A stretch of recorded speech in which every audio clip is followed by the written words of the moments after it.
গাড়ি নিয়ে গেলে যেনারা ছোট গাড়ি চালান বা বড় গাড়ি চালান, আমাদের একটু চোখের দোষ আছে, সেই দোষটাকে পাল্টে ফেলতে হবে।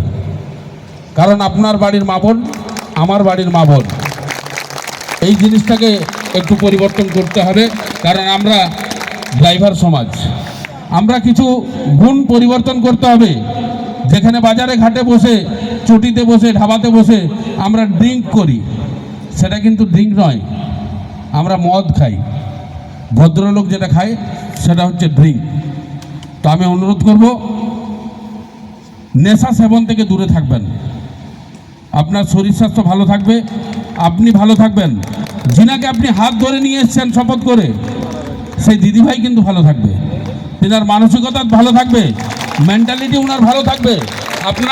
আপনি যিনাকে ভূমিষ্ঠ করেছেন পৃথিবীর বুকে, যাকে নিয়ে এসছেন শপথ করে, সেই সোনামা বা সোনা বাবা, সেও কিন্তু খুশি হবে। সমাজে 10 জনের সাথে বলতে পারবে আমার বাবা ড্রাইভার, কিন্তু মদ খায় না। কিন্তু আমাদের জন্য আমাদের সন্তানরা রাস্তায় মুখ দেখাতে পারে না। আমাদের জীবনটা সত্যিকারের ধিক্কারের জীবন। আমাদের জীবনটাকে ধিক লাগা উচিত। আমি নিজের আনন্দের জন্য আমার সন্তান, আমার স্ত্রীকে আমি জলাঞ্জলি দিচ্ছি। আমরা অর্থ অনেক উপার্জন করছি, কিন্তু মাসের শেষে আমাদের পকেটে টাকা নেই। কেন? আমরা ড্রাইভার, আমরা চটিতে বসতে জানি, আমরা ঢাবাতে বসতে জানি, আমরা বন্ধু বান্ধবকে খাওয়াতে জানি, কিন্তু নিজের স্ত্রী পুত্র সন্তানের জন্য কিছু নিতে জানি না হাতে। যেই টাকাটা আপনি ড্রিঙ্ক করতেন বা মদ খেতেন, সেই টাকাটাই যদি আপনি একটা মিষ্টির প্যাকেট হাতে করে বাড়ি যান, আপনার সন্তানের মুখের যে হাসিটা, কয়েক কোটি টাকা দাম আপনার 100 টাকার মিষ্টির থেকে।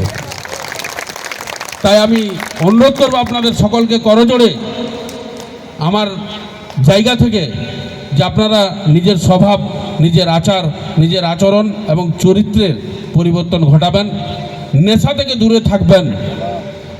সিগারেটটা যেটা খাচ্ছেন, সেটাও বাড়ির বাইরে যদি পারেন, তাহলে আমি অনেক খুশি হব। আপনার সন্তানের চোখের থেকে আড়ালে আপনি সেবা প্রদান করবেন। নিজে খাচ্ছেন, কিন্তু আপনার বাচ্চারও ক্ষতি হচ্ছে সেই ধোঁয়াতে। প্রত্যেকটা নেশা বাড়ির বাইরে যদি আপনারা করতে পারেন, সব থেকে খুশি। আর দ্বিতীয় কথা হচ্ছে নেশা, অর্থাৎ আমাদের হার্ড নেশা যেটা আমরা মানি, গাঁজা, এবং দ্বিতীয় নেশা হচ্ছে আমাদের মদ। এই দুটো বর্জন করতে হবে প্রত্যেকটা শরীর থেকে। আর বেশি কিছু বলবো না। এরপরে অনুরোধ করব আমাদের অল বেঙ্গল ড্রাইভার মহাসংঘের সকলের প্রিয় দাদা, যিনি আমাদের মঞ্চে উপস্থিত আছেন, আমার বক্তব্যের জন্য অনেকক্ষণ অপেক্ষা করছেন, সেই দাদাকে দু একটা বার্তা রাখার জন্য আমার প্রিয় বন্ধু এবং আমাদের অল বেঙ্গল ড্রাইভার মহাসংঘের সহসভাপতি মহোদয় গণেশ মাহাতো বাবু।